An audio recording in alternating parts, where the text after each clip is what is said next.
ដល់ឡែកនៅក្នុងថ្ងៃនេះអឺយើងនឹងចែករំលែកខ្ញុំមួយខាងហើយនឹងគាត់មួយខាងដោយខ្ញុំសំអាងទៅលើខាងផ្នែកប្រិយមិត្តបាទសាច់រឿងរបស់ប្រិយមិត្តដែលបានកើតហេតុចំពោះបងប្រុសម្នាក់ដែលខ្ញុំដាក់ឈ្មោះឲ្យគាត់ថាបងរ៉ាចុះថាបងរ៉ាហ្នឹងហើយហើយបងគាត់នឹងចែករឿងសាច់រឿងរបស់គាត់បទពិសោធន៍ដែររឿងផ្សេងមួយទៀតអញ្ចឹងទៅបាទអញ្ចឹងដោយឡែកនៅចុងសាច់រឿងទី1នេះខ្ញុំក៏ចង់សួរទៅខ្ញុំមានសំណួរមួយចំនួនចង់សួរទៅបងដូចគ្នាថាតើស្ថានភាពហ្នឹងបែបណាតើអាចដោះស្រាយបែបណាឡើងអញ្ចឹងទៅតោះកុំឲ្យខាតពេលវេលាយូរហើយខ្ញុំដឹងថាបងប្អូនកំពុងរងចាំហើយតើសាច់រឿងហ្នឹងជាសាច់រឿងអ្វីអញ្ចឹងខ្ញុំបញ្ជាក់ប្រាប់ទៅបងប្អូនថាបងរ៉ាគាត់ជានិស្សិតសាច់រឿងនេះកើតឡើងកាគាត់ជាសិស្សទាហានគេហៅសក្ខាកម្មទាហានដែលបញ្ជូនទៅដោយសាលាទៅរៀននៅប្រទេសវៀតណាមនៅខេត្តវងតៅប្រទេសវៀតណាមបាទរឿងហេតុនេះគឺកើតឡើងនៅក្នុងកំឡុងពេល10ឆ្នាំមុនកាលពីឆ្នាំ2013បាទអញ្ចឹងខាងរដ្ឋខ្មែរបានបញ្ជូនទៅ150នាក់ហើយការផ្លាស់ប្ដូរសិក្សាហ្នឹងកម្មសិក្សាហ្នឹងជាធម្មតាគេបញ្ជូនមកយើងបញ្ជូនទៅគេយើងបញ្ជូនទៅថៃបញ្ជូនមកយើងអញ្ចឹងសូម្បីនៅសហរដ្ឋអាមេរិកអីវាជារឿងធម្មតាព្រោះវាជាគេហៅថាផ្លាស់ប្ដូរការសិក្សាគ្នាថាមានអ្វីល្អឬអ្វីអត់ល្អហើយការសិក្សានេះផងដែរក៏វាមានលក្ខណៈបែបនេះមិនមែនសិក្សាដោយសាស្ត្រសាកលវិទ្យាល័យទេបាទអញ្ចឹងទៅអាចថា1ឆ្នាំទៅ2ឆ្នាំចឹងបើសិនជាបងប្អូនដែលធ្លាប់រៀនខាងផ្នែកសិស្សទាហានចឹងណាខ្ញុំសង្ឃឹមថាបងប្អូនអាចពន្យល់ឲ្យច្បាស់ថាអាហ្នឹងគេរៀនរបៀបមិនខ្លះព្រោះអ្វីដែលខ្ញុំយល់ហើយខ្ញុំបានចោទសួរទៅបងរ៉ាមគាត់បានប្រាប់ថារៀនដូចជា1ឆ្នាំ2ឆ្នាំចឹងណាហើយឆ្នាំដំបូងចឹងសិស្សទាំងអស់គឺរៀននៅក្នុងអាគារជាមួយគ្នាកាន់គេមាន3អាគារA អាគារ B អាគារ C ឬក៏ថ្នាក់ A ថ្នាក់ B ថ្នាក់ C ចឹងទៅប៉ុន្តែសិស្សទាំងអស់សិស្សខ្មែរទាំងអស់គឺត្រូវបានដាក់នៅក្នុងរំតែមួយបានណាកន្លែងស្នាក់នៅតែមួយអាគារឯងចឹងណាតែមួយអាគារគាត់តែរៀនបន្ទប់ខុសគ្នាដល់ពេលដល់ចូលឆ្នាំទី2ទៅយើងចាប់ផ្ដើមបែកទៅតាមមុខវិជ្ជាខាង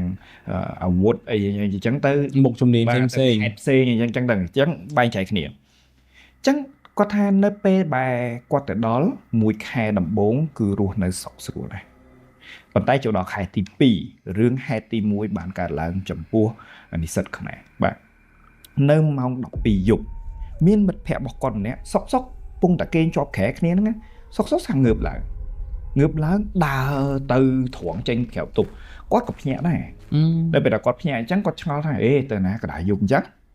ប្លែកម៉េះគាត់ក៏ដើរលបទៅពីក្រោយគាត់ចង់ដឹងថាមានរឿងអីកើតឡើងអញ្ចឹងណាអញ្ចឹងនៅពេលដើរប៊ីសនឹងធ្លាក់ចណ្ដើរគាត់បញ្ជាក់ពាក្យហ្នឹងថាប៊ីសនឹងធ្លាក់ចណ្ដើរអញ្ចឹងខ្ញុំគិតថាការដើរហ្នឹងអាចលឿនលក្ខណៈដល់ចណ្ដើរយើងត្រូវប្រើដៃឆ្វេងឬដៃស្ដាំយើងកាន់ប្រកាន់ដៃឯងត្រូវឯងព្រោះយប់អីហ្នឹងល្ងឹតអីហ្នឹងអញ្ចឹងហើយក្នុងឆ្នាំ2013ក៏ខ្ញុំអត់គិតថាសិស្សសាលាទាហានគឺជាសិស្សដែលគេហៅថាច្បាប់តឹងមែនតើបើសិនច្បាប់តឹងអញ្ចឹងដល់ម៉ោងត្រូវបិទគេងគឺត្រូវបិទគេងហើយណោះអញ្ចឹងក្នុងករណីហ្នឹងគាត់អត់បានលូកដៃគាត់ដើរទៅស្រូហ្មងគាត់ឃើញអញ្ចឹងគាត់ខ្លាចមិត្តភ័ក្តិរបស់គាត់ធ្លាក់គាត់ក៏រត់ទៅចាប់កធាក់មកក្រោយវិញអញ្ចឹងមិត្តភ័ក្តិរបស់គាត់ក៏ភ្ញាក់ដឹងខ្លួនដល់ពេលភ្ញាក់ដឹងខ្លួនហ្នឹងទៅគាត់ថាចុងហើយមិនក៏ចេញមកទាំងយប់អញ្ចឹងគាត់ថាអីគេហើយថាគាត់ក៏សួរទៅមិត្តភ័ក្តិកើតអីទៅមិនដើរមកទាំងយប់អញ្ចឹងមិត្តភ័ក្តិរបស់គាត់ក៏ឆ្លើយថាមិញគាត់យល់សពឃើញគេហៅទិញនំប៉័ងគេថាបើអត់ចោះមកទិញឥឡូវទេគេទៅគេអត់ចាំទេអញ្ចឹងអត់ដឹងហេតុអីដែរគាត់ដើរចោះទៅអាហ្នឹងជារឿងហេតុទី1ស្ដាប់ទៅដូចធម្មតាណាយើងចូលដល់រឿងហេតុទី2ម្លងហ្នឹងតែមួយអាទិត្យទេបាទមួយអាទិត្យក្រោយក៏ប្រាប់ថាជាថ្ងៃដែលគេបើករបបជាប្រាក់ខែចឹងកូនសិស្សបញ្ជូនទៅត្រូវតែមានប្រាក់ខែហើយអញ្ចឹងគេមានរបបរបស់គេឲ្យទៅកូនសិស្សខ្មែរអញ្ចឹងនៅពេលដែលបានអញ្ចឹងទៅចាប់ផ្ដើមបែកជើងឲ្យបើកប្រាក់ខែបងប្អូនដើមខែបងប្អូនយល់ហើយណោះដើរលេងញ៉ាំអីជប់លៀងអ្នកខ្លះញ៉ាំសាច់អាំងអ្នកខ្លះញ៉ាំស៊ុបអ្នកខ្លះញ៉ាំអីអញ្ចឹងទៅហ្នឹងហើយប៉ុន្តែគេមានកំហិតមួយថាម៉ោង 7:45 ត្រូវតែដល់បន្ទប់ទាំងអស់គ្នាដូចគេកណ្ដាត់មកបាទព្រោះសាលាទាហានអញ្ចឹងម៉ោង 7 កន្លះអីគាត់ញ៉ាំចិត្តដល់ហើយគាត់ញ៉ាំតាគៀកនឹងដែរអញ្ចឹងណាចិត្តដល់ហើយអញ្ចឹងនាំគ្នាប្រមូលគិតលុយហើយដល់បន្ទប់គឺ 7:45 ល្មមអញ្ចឹងដល់ម៉ោង 10 ជាទម្លាប់នៅសាលារបស់ទាហានគឺតែងតែរាប់មនុស្សហើយ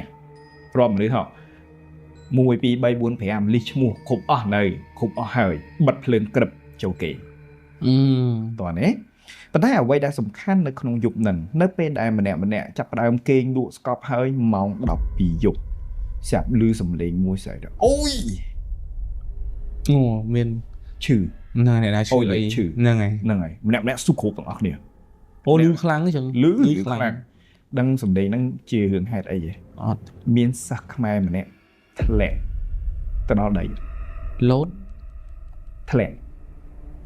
ធ្លាក់ពីលើអាគារ បាទធ្លាក់ពីលើអាគារដែលមានកម្ពស់ប្រហែលជា 5-6 ម៉ែត្រ មកជាន់ បាទមួយជាន់ធ្លាក់ដល់ដីក្តឹបគាត់ស្អីថាអូយអញ្ចឹងទៅអញ្ចឹងម្នាក់ក៏ស្ទុះទៅសួរថាកើតអីថាគាត់ទិញនំប៉័ងគេគាត់យកសោកឃើញនំប៉័ងទៀតណាទិញនំប៉័ងគេហើយគេហុចឲ្យគាត់ហើយគាត់ឈោងទៅចាប់អត់ដល់ឈោងទៅចាប់អត់ដល់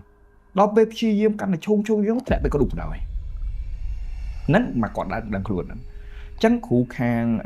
ប្រទេសវៀតណាមគ្រូទាហានខាងប្រទេសវៀតណាមហ្នឹងក៏មកដល់ហើយសួរថាកើតអីមានរឿងអីថាយកសោកឃើញអីចឹងទៅអញ្ចឹងក្នុងករណីហ្នឹងលោកគ្រូជនជាតិវៀតណាមហ្នឹងក៏គាត់សួរថាអញ្ចឹងមានផឹកអត់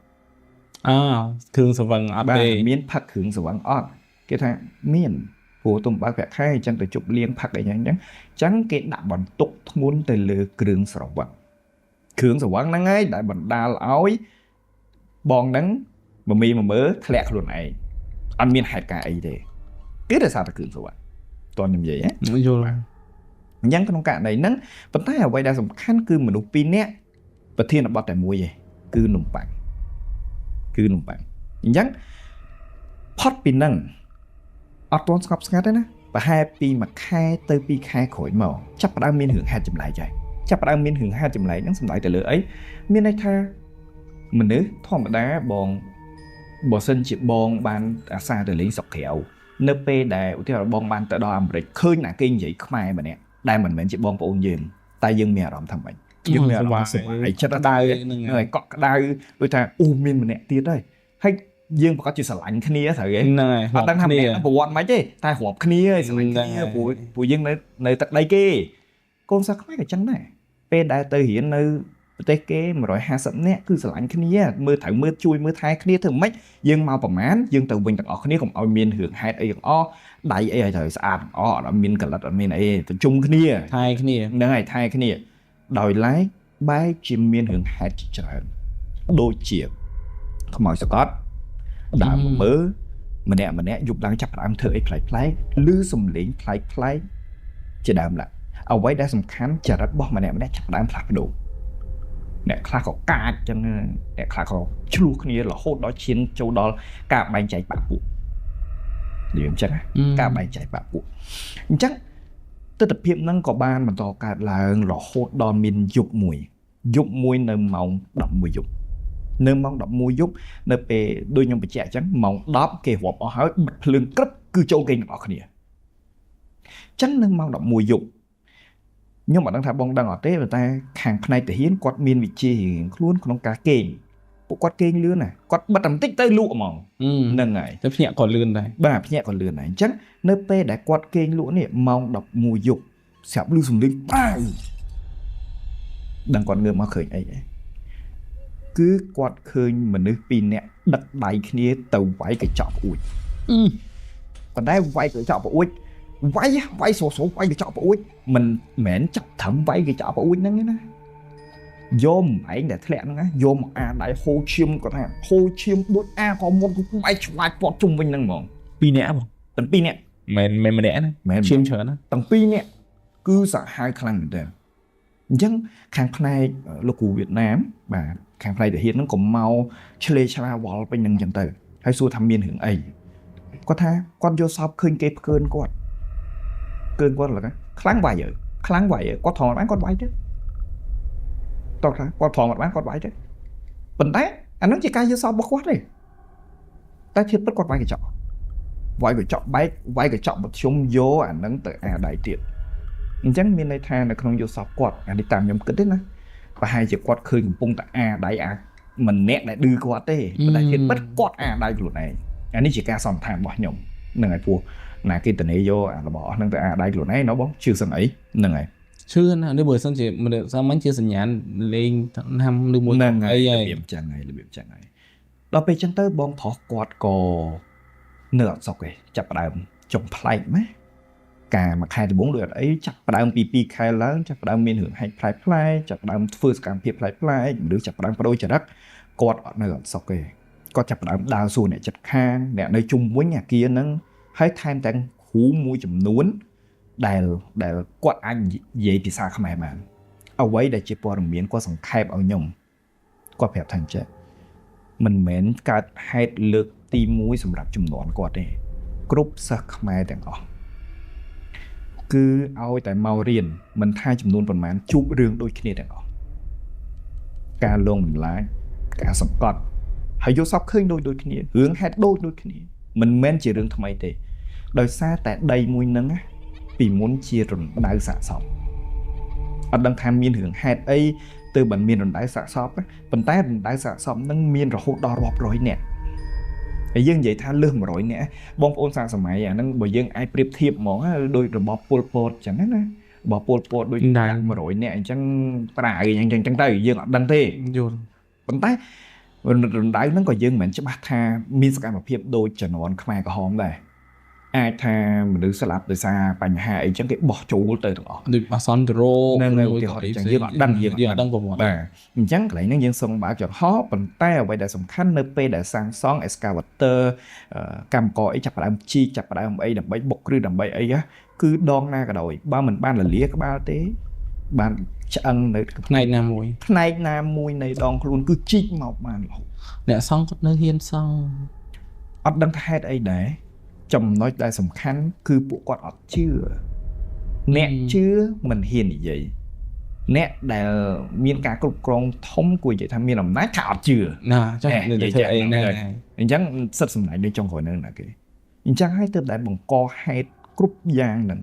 គឺបញ្ហាគ្រប់អាគារដែលគាត់រៀននិងស្នាក់នៅហ្នឹងគឺនៅលើរណ្ដៅសាកសពលើស100នាក់លើស100នាក់អញ្ចឹងគាត់ជាខ្មែរយើងជាជនខ្មែរតែមានរឿងអញ្ចឹងយើងដឹងហើយណោះបាទអញ្ចឹងគាត់ក៏ជឿដែរគាត់ចាប់ផ្ដើមទិញអីវ៉ាន់មួយសែនដើម្បីសុំសុខដើម្បីសុំសុខឲ្យកូនសិស្សទាំងអស់150នាក់គ្នាគាត់ហ្នឹងថាអូខេអត់ធូកសុំសុខដើម្បីឲ្យអ្នកទាំងអស់គ្នារៀនគាត់នឹងជាសខាកាមទេគាត់បញ្ជាក់ថាគាត់ពេលគាត់មកគាត់ប្រាប់ថាខ្ញុំជាសិស្សតាហ៊ានទេមកក្នុងបំណងល្អ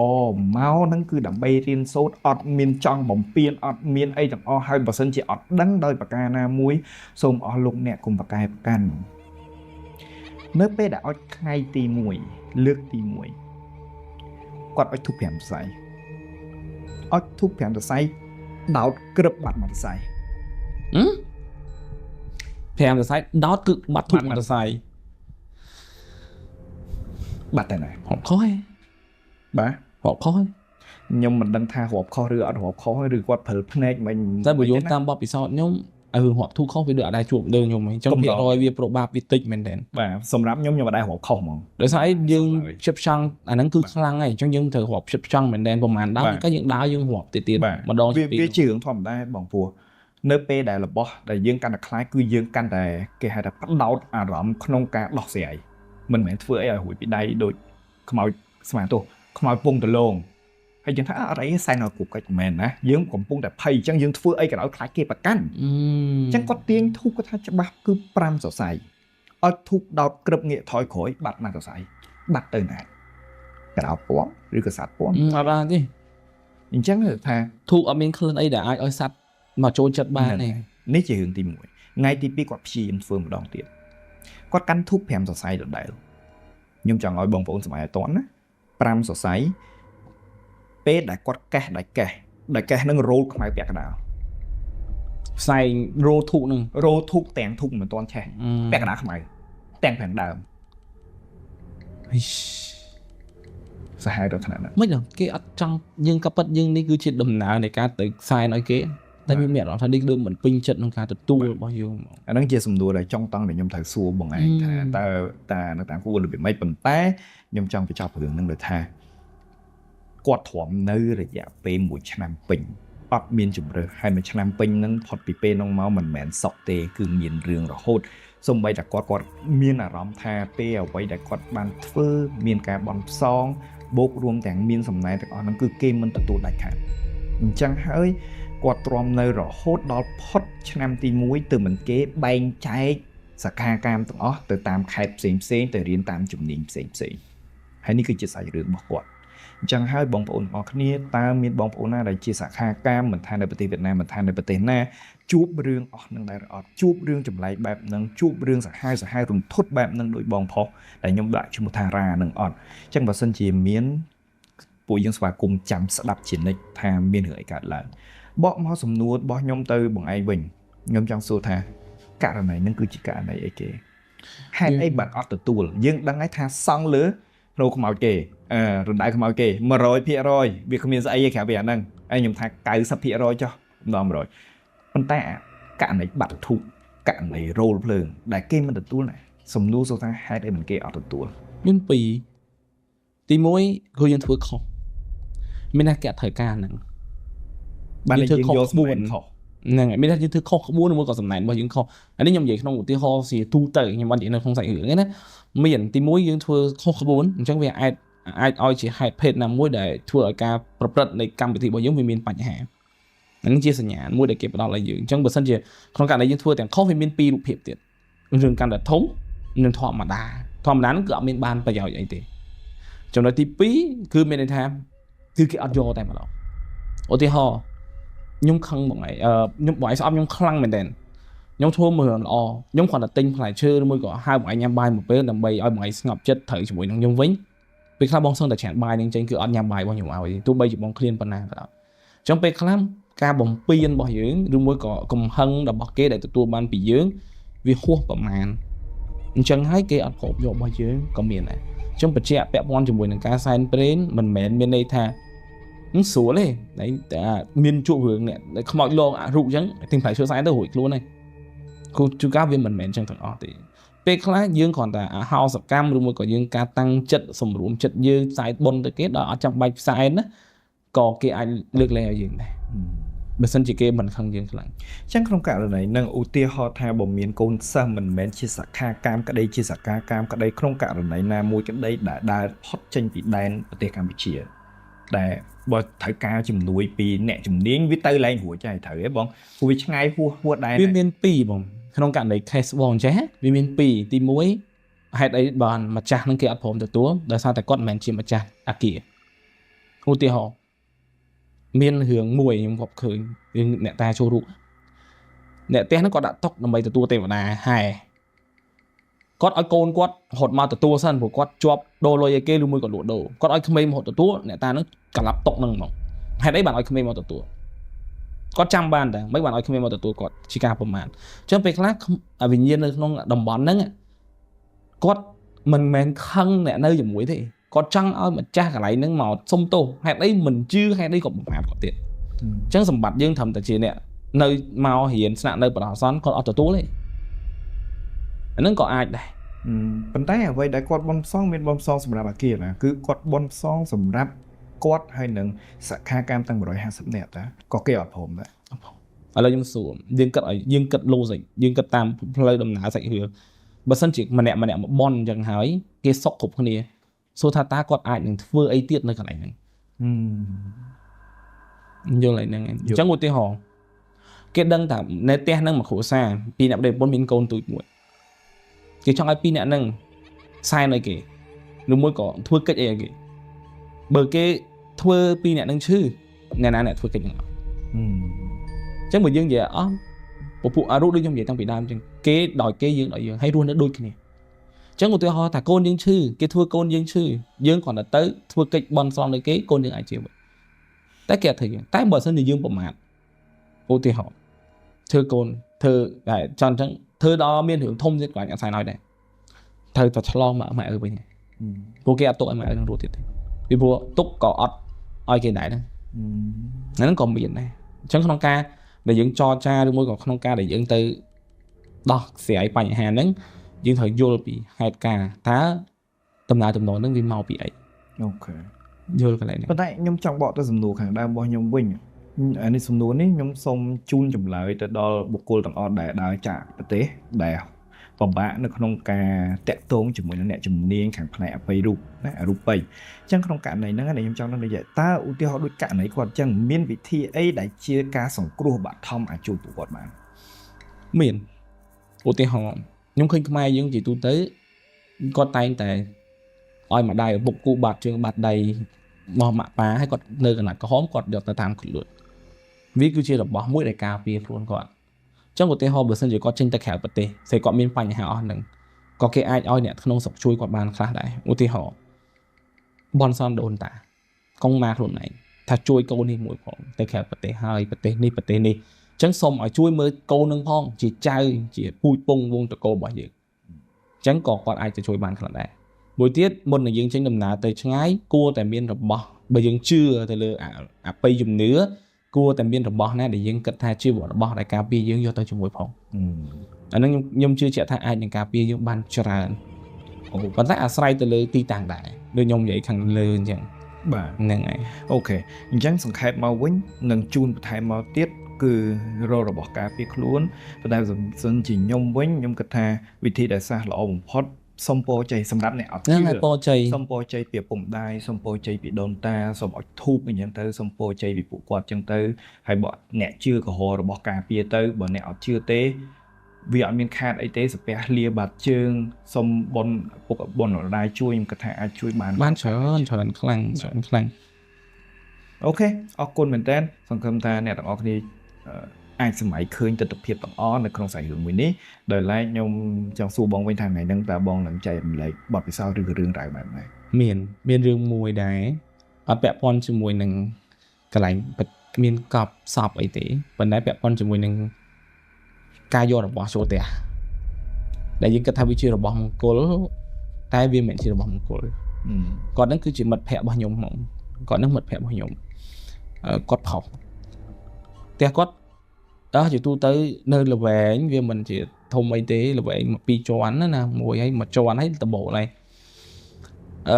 គាត់នៅជាមួយនឹងម្ដាយគាត់តាំងពីទូចមកដល់ផ្ទះហ្នឹងអញ្ចឹងការចតទិញផ្ទះល្វែងហ្នឹងគឺគាត់ថ្លៃហើយព្រោះជំនាន់ហ្នឹងអត់ទាន់មានផ្ទះល្វែងច្រើនដូចឥឡូវផ្ទះល្វែងទៅជាសាមញ្ញបាត់ហើយណាតែជំនាន់ហ្នឹងនៅផ្ទះល្វែងគឺទំនើបហើយគាត់ក៏មានន័យថានៅក្បែរផ្ទះគាត់ហ្នឹងមានផ្ទះគេមួយជាវិឡាជាអីគេរៀងធំទៀតសកែជាអីដែរអញ្ចឹងណាគេក៏ហប់អានជាមួយនឹងម្ដាយគាត់ហ្នឹងស្និទ្ធស្នាលគ្នាខ្លាំងអញ្ចឹងក៏មានតំណតំណងហុចបាយសឡមានអីចេះតែចែកគ្នារបស់ល្អហ្នឹងអត់ដែលមានថាគំនិតអាក្រក់លើគ្នាទេអត់មានគំនិតអាក្រក់លើគ្នាទេគឺហប់អានគ្នាល្អដល់តែម្លងមកផ្ទះហ្នឹងគឺគាត់នៅសុកមែនដែរអញ្ចឹងវិលមកដល់វ័យដែលគាត់ស្គាល់ខ្ញុំគឺយើងរៀនចូលដល់ឆ្នាំទីយើងចប់សកលហើយយើងស្គាល់គ្នាតាមកន្លៈបណ្ដាញគ្នាយើងមិត្តភក្តិតគ្នាអញ្ចឹងណាគាត់តែយើងក៏ស្និទ្ធគ្នាគាត់ចាប់ដើមមានការផ្លាស់ប្ដូរផ្នត់គំនិតនៅក្នុងការគោរពសាសនាមានន័យថាគាត់ចាប់ដើមចង់ផ្លាស់ពីពុទ្ធទៅសាសនាដទៃឬមួយក៏មិនកាន់តែម្ដងមានថាគាត់ដកខ្លួនគាត់ពីជំនឿសាសនាយកឲ្យជាមនុស្សថ្មិលហ្នឹងហើយមានន័យថាពីមុនធ្លាប់អុជធូបជាប្រចាំទៅបែរជាមិនសូវជាអុជធូបកាប់បន្ថយអញ្ចឹងហេតុការគឺកើតឡើងនៅពេលដែលគាត់បន្ថយគឺធ្វើតែនៅក្នុងផ្ទះគាត់ទេសម័យក៏ទុកគាត់នៅឡើយទឿមុខអូខេទ្វារឈើអាសោរុញចូលទៅអញ្ចឹងគាត់ផ្លឹបមានគេធុញមកប៊ឹមគាត់បើកទ្វារចូលកន្ទប់គាត់បើកកាច់ប៉បយកមិនរុញកាច់គាត់ផ្លឹបលបោតទៅលើថារុញអីមានគេរុញពីខាងមកខាងទៀតមកសកត់ទៅប៊ឹមគឺមានដូចមនុស្សពីរនាក់បទាញទ្វារគ្នាអញ្ចឹងណែឯងបើកខ្ញុំរុញបិទវិញតែគាត់ថាអូប្រហែលជាដៃយើងធ្វើការច្រើនវារុញវាធ្រាក់មកវិញអីចឹងទៅគាត់ក៏អត់គិតថាជាអរូប 100% ដែរគាត់នៅផ្ទះហ្នឹងក៏តែងតែមានហេតុការណ៍ចម្លែកកើតឡើងដែលជាចំណុចទូចដែលគាត់សង្ស័យឧទាហរណ៍ដូចជាឮសំឡេងគេគោះទ្វារឬសំឡេងទ្វារប៉ឹកឬសំឡេងពេលគេងទៅមានគេហៅអញ្ចឹងដូចតែបងប្អូនធ្លាប់បានស្ដាប់រឿងមុនដែរវាមានគេហៅមានគេអីអញ្ចឹងណានៅក្នុងរយៈពេលមួយហ្នឹងគាត់លេងទូរស័ព្ទហើយឆ្នាំងសាកគាត់គឺនៅក្បែរតនេគាត់អញ្ចឹងនៅពេលដែលគាត់ដាក់ទូរស័ព្ទមកខ្សែសាកហ្នឹងវានៅហ្នឹងចឹងនៅពេលដែលគាត់លេងហើយគាត់មិនលេងបិទភ្លើងឡើយគាត់បិទភ្លើងទៅទប់ងឹតឆឹងសតអំពូលនិយាយទៅវាភ្លឺពីអំពូលផ្លូវមកទេព្រោះឡើយទឿទី1ហ្នឹងកញ្ចក់អំពូលឡើយទឿហ្នឹងវាត្រូវជាមួយនឹងទ្វារផ្ទះរបស់គាត់ផ្ទះល្វែង ចាទ្វារតែល្វែងវាមានចំណងដែកអញ្ចឹងវាផ្លូវភ្លឺផ្លូវពណ៌ពងមាន់ពណ៌ក្រហមផ្លូវហ្នឹងវាចូលនៅក្នុងបន្ទប់ហ្នឹងបានខ្លះដែរតែវាមិនមែនថាច្បាស់ 100% គាត់ថាយើងនៅអាចមើលឃើញវាអាចជំនួសពូរាត្រីបាន បាទ គាត់ក៏លេងទូរស័ព្ទគាត់ក៏រាវខ្សែមានថាគាត់ចាប់ដើមកាន់ខ្សែអស់ដើម្បីទៅរកឌុយហ្នឹងអញ្ចឹងខ្សែហ្នឹងវាទៅដល់ខែថាវាធ្លាក់មកក្បាលឌុយហ្នឹងវាទៅអត់គាត់ក៏កាន់ទូរស័ព្ទអញ្ចឹងហើយពមៀទៅចាប់អញ្ចឹងស្អែកមានអីមួយដែលចាប់ដៃគាត់ហើយគាត់អត់លាស់ចេញមកព្រោះហេតុអីមិនគាត់ថាមានអីដែលចាប់ដៃដោយសារតែពេលដែលគាត់លូកចុះទៅហ្នឹងគឺមកមានអារម្មណ៍ថាមនុស្សដៃទៅចាប់មកចាប់គាត់អញ្ចឹងមានអារម្មណ៍ថាមកវឹបហ្នឹងគឺទៅជាក់សឹបមានរបស់ដូចតកអញ្ចឹងមកប៉ះគាត់ហើយហៀកក្តាប់គាត់ណែនហ្នឹងអញ្ចឹងគាត់ក៏លាស់មកដៃឡើងមកវិញហើយគាត់ឡើងវឹបខកមកខែវិញនឹងអាចនឹងមានឈុតឡៃខ្លះខ្ញុំអាចថាវារៀងហួសនិស័យនឹងអាចជឿតែខ្ញុំឲ្យជឿឲ្យគាត់ឲ្យរត់ផុតគាត់ក៏ស្អីហ្នឹងគាត់ស្មានតែជាឆ្មាឬមួយក៏ជាសត្វអីដែលវាមកពួននឹងក្រុមខែហ្នឹងគាត់ក៏ដាក់ជើងចុះពីលើខែគាត់វឹបគ្របឈរពឹបគាត់ដួលកាប់មុខភឹសទៅក្នុងហ្នឹងដួលកាប់មុខហ្នឹងកតុកគាត់ហ្នឹងហ្មងគាត់ហ្នឹងពេលហ្នឹងបាក់ថ្មិញមុខរហូតទៅដល់3ពួកខ្ញុំហៅគាត់ហុកតែហុកតែហ្នឹងគាត់ស្ថានភាពគាត់ដួលមិនអីគឺគាត់ប្រាប់ថាមានគេគ្រាន់តែគាត់ទម្លាក់ជើងចុះឲ្យគាត់ងើបហ្នឹងគឺមានដៃ2ទាញជើងគាត់ពីក្នុងពីក្រោមគេទាញហុកហើយតែខ្ញុំសួរថាមិនបានហ៊ានសន្មត់ថាអញ្ចឹងវាថាមានគេចាប់ជើងវាដឹងថាមានគេចាប់ជើងវាហើយវាដួលបើគិតថាពេលដែលវាដួលកាប់មុខភឹសនៅនឹងឥតមនុស្សយើងតែពេលដួលជើងយើងនៅនេះហើយហេតុអីក៏ពាក់កណ្ដាលជង្គង់របស់គាត់នៅក្រោមខែ បាទ ហើយយល់ហ្នឹងគាត់ដាក់ជើងពុបក៏ទាញធឹបចូលក្រោមខែហ្នឹងហើយគាត់ដួលកាប់មុខភឹសនឹងឥតហ្នឹងបាក់ថ្មីមុខអស់3គេហៅគាត់ហូបរហូតដល់ឥឡូវគាត់ដាក់ថ្មីឲ្យអស់ស្អាតអស់ហើយអាហ្នឹងមួយហើយសួរថាគាត់នៅកន្ទប់នឹងទៀតអត់គាត់លែងនៅគាត់ចាប់ដើមហើមកនៅខាងក្រោមវិញមានថាកន្លែងជំនាញផ្ទះកន្លែងអីហ្នឹងណាគាត់ចាប់ដើមមកគេងនៅកន្លែងហ្នឹងវិញគាត់មកគេងនៅកន្លែងហ្នឹងថ្ងៃទី1ទី2អត់បញ្ហាដល់យប់ឡើងគាត់លេងហ្គេមលេងអីជាទូទៅនៅការគាត់នៅជាន់លើវាមិនសូវអីវាមិនសូវឃ្លានទៅអីនៅក្រោមវាក្បែរចក្រានបាយក្បែរអីគាត់លេងដល់យប់គាត់អីទៅគាត់ចាប់ដើមទៅរកមីឆុងរកអីហ្នឹងផ្ទះបាយយប់ស្ងាត់គាត់ដើរទៅអារម្មណ៍មនុស្សលែងបាត់ការប្រុងប្រយ័ត្នណាព្រោះមួយរយៈឲ្យវាលែងមានហេតុការណ៍ចឹងកើតឡើងចឹងគាត់ធ្វេសប្រហែលគាត់លែងប្រុងប្រយ័ត្នគាត់ដើរទៅបំរើយកមីកំប៉ុងវឹបគាត់ទៅយកពងមាន់បើកទូទឹកកកមកគឺឃើញមនុស្សអង្គុយក្នុងទូទឹកកកហ្នឹងស្ដាយហើយអត់បើកអស់ទេគាត់តែទាញមកវឹបទូទឹកកកពេលដែលយើងបើកមកវាមិនលោភ្លើងពណ៌ក្រហមគាត់ថាវឹបមកឃើញមនុស្សអង្គុយនោះគាត់រុញទៅវិញឌឹមមកទៅហឹងហ្មងសាហាវនោះហើយគាត់ថាភ្នែកមួយចំហៀងមានមួយចំហៀងបិទហើយកងែកដូចរបស់ខ្លះសេដូចរបស់ខ្លះសេនៅក្នុងទូទឹកកកអញ្ចឹងដូចក្នុងរឿងអញ្ចឹងបាទដល់តែពេលបុបហើយគាត់ចាប់ដើមស្រែកគាត់ភ្ញាក់គាត់ស្រែកទៅចាប់ដើមម៉ាក់គាត់អីចុះពីឡាយទួក្រោយមកគាត់សួរថៃកូន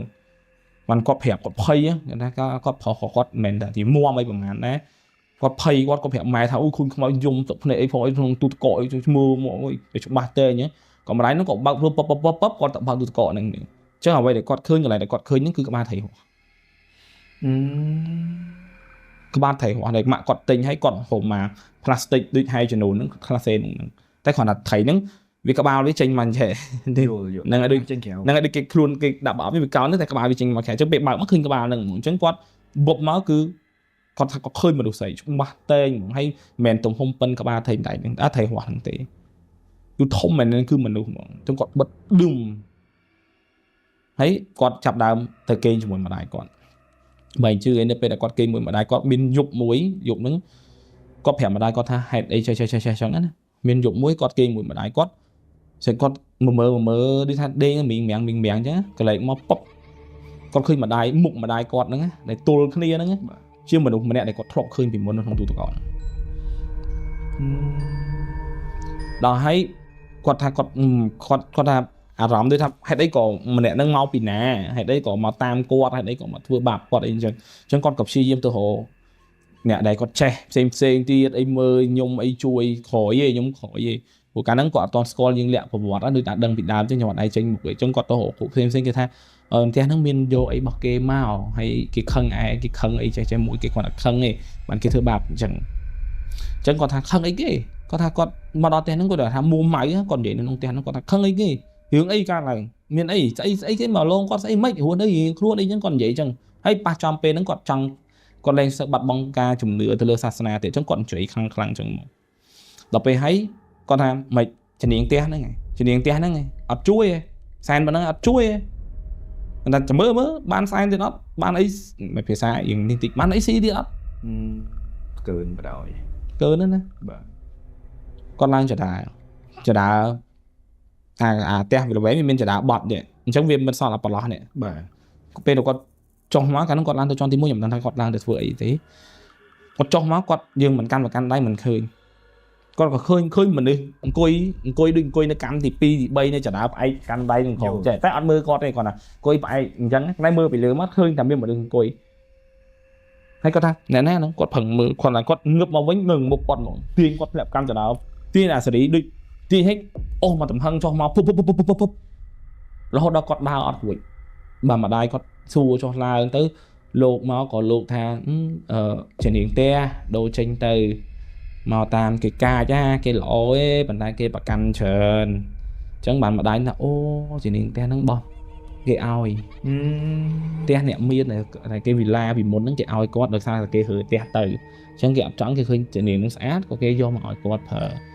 ហើយតាមក្បួនចិនក៏គាត់និយាយដែរជំនាញផ្ទះពីមុនដូចឥឡូវសម័យឥឡូវយើងឃើញអញ្ចឹងណាយើងឃើញថាគេយកជំនាញផ្ទះដាក់ក្បែរវត្តក្រុមដើមឈើអីហ្នឹងជំនាញទំនាប់ពីមុនគេមិនមែនយកទៅបោះចោលទេមានន័យថានៅពេលដែលយើងចង់ផ្លាស់ប្ដូរជំនាញផ្ទះអ្នកដែលគាត់អត់គាត់ឃើញគាត់ចាំមើលហើយបើអ្នកផ្ទះអ្នកមានហ្នឹងគាត់យកជំនាញផ្ទះគាត់មកដូរគាត់យកអាចាស់មកដាក់ហ្នឹងអ្នកណាបានសំណាងល្អទៅយកអាហ្នឹងប្រើតគាត់មានលៀបមានដូចគេអញ្ចឹងដល់យូរទៅវាខ្លាចទៅជារូបភាពមួយមិនល្អមេថាយករបស់ប្រើដាក់ដដែលពីគេអញ្ចឹងទោះមិនក៏គេអត់យកដែរតែក៏ខ្លាចទៅជាសម្រាមតាមរបងវត្តរបងអីចឹងទៅអញ្ចឹងមកដល់គាត់ហ្នឹងគាត់គិតអញ្ចឹងបានគាត់យករបស់គេមកប្រើប៉ុន្តែគាត់ចម្រុងចម្រើនតែលោកក៏គាត់មានសង្កេតការដែរគាត់ថាមកពីកូនហ្នឹងវិវេហើយដឹងហ្នឹងហើយវិវេចិត្តហើយអញ្ចឹងបើសិនជាឲ្យអីឲ្យប្រកាសប្រគំវាប្រកាសទៅណាទៅនឹងទៅអញ្ចឹងកូនហ្នឹងក៏គាត់ថាគាត់នៅគាត់ឥឡូវគាត់ផ្លាស់មកសាត់មកដូចដើមវិញហើយពុទ្ធអីចឹងធម្មតាវិញណាអញ្ចឹងបានចង់បញ្ជាក់ថារឿងនេះវារន្ធត់វាខ្លាំងវាបង្ករបួសតែម្ដងអញ្ចឹងបានន័យថាអ្វីដែលបងបានរៀបរាប់គឺកើតឡើងចំពោះតែមិត្តភ័ក្តិរបស់បងទេអញ្ចឹងម្ដាយរបស់គាត់អីគឺម្ដាយគាត់សុខព្រោះម្ដាយគាត់នៅអុយឈប់អីហ្នឹងថ្ងៃនៅតែប្រកាន់លលៀនទលាប់សាសនាដដែលតែកូននេះតែអត់អញ្ចឹងគេប្រកាន់ច្រើនទៅលើចំណុចហ្នឹងអញ្ចឹងគេចង់ពមៀនទាញមកវិញណាអញ្ចឹងក្នុងករណីនេះយើងមិនដឹងថាវាជាការពមៀនឬមួយក៏ជំនាញនឹងជាអីយើងអត់ដឹងច្បាស់ទេដោយសារតែកាលហ្នឹងខ្ញុំនៅជាចិនសាយខ្ញុំអត់ប្រឡូកក្នុងរឿងអរូបគាត់តែគាត់តែដឹងអញ្ចឹងទៅក៏ចេះដល់យោបល់ទៅរឿងហ្នឹងក៏ចប់ត្រឹមពេលលោកទៅនៅមុនសូត្រដូរជំនាញហ្នឹងទៅលោកក៏គាត់យកជំនាញហ្នឹងទៅវត្តយកទៅក៏បិណ្ឌបាតអញ្ចឹងណាហ្នឹងយកទៅវត្តទៅក៏សុកមកវិញដល់ថ្ងៃ